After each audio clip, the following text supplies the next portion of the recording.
Shaker style could be considered plain, but if you take a closer look, it's ingenious. The way that they use light and function's incredible. And to see it for myself, I'm here at Shaker Village in Kentucky. I'm hitting the road, searching for answers and finding great design. It's a quest for beauty, function, and of course, inspiration.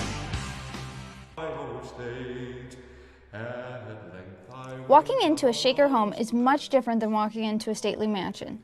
Yes, Shaker homes are big. They were made to house a Shaker family, which range from 40 to 80 or more people. But despite their size, Shaker homes just seem, well, plain. But that's because the beauty of a Shaker home doesn't scream at you like decorative moldings. It's a subtle beauty that you only see when looking at the few details and notice the ones that are missing. You see, everything in a Shaker home was based on function, as Susan Hughes, the Interpretation and Education Manager at Shaker Village of Pleasant Hill, explained to me.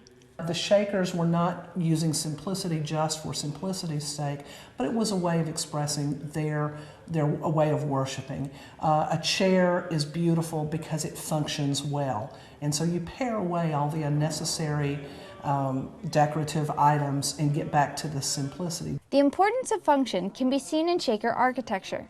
If you were to travel to different Shaker communities across the country, all of the architecture would be different.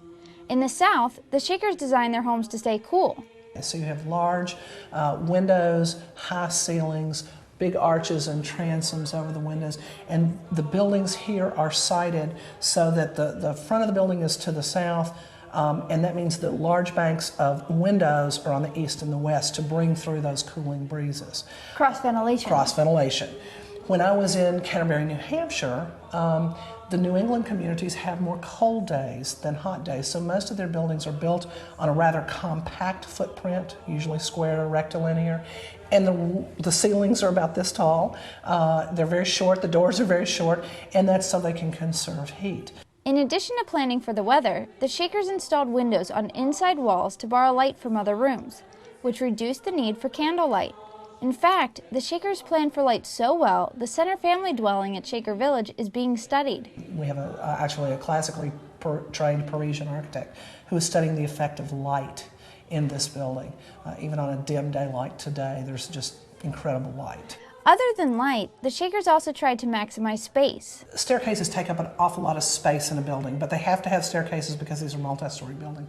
I think they took a lot of care to make the most efficient use of that space. The spiral staircase that we'll see in a little bit is a very efficient use of a tight space, and yet it's very beautifully done. While function played a huge role in the way the Shakers designed their homes, order was another important factor. If there were two key concepts that I would talk about the Shakers, they would be union and order. Union meaning everybody singing from the same line on the hymn book. Order meaning neatness. I think that comes back to their communalism. They're living a communal lifestyle. If you're living in a room with 3 to 5 people, you can't have your own stuff cluttered all over the place. So you pick up. You keep things picked up. Otherwise they get mad and kick you out. Absolutely. Absolutely. A part of the Shakers' strong belief in order came from their leader's passion for cleanliness. Ann Lee is not necessarily their founder, but their early charismatic leader. And a lot of things are attributed to her, a lot of sayings, such as a place for everything and everything in its place. Her name was Ann Lee, and she did tell the believers to be clean. And that's one thing that was really remarkably different for the Shakers than it was for their contemporaries in the 19th century. They kept their dooryards clean. They didn't throw their trash out the back door. Every commentator in the 19th century who wrote about the Shakers talks about how clean and swept and neat and orderly everything was. So when you look at a Shaker home, it's not beautiful because of its patterns or moldings. It's beautiful because it functions well.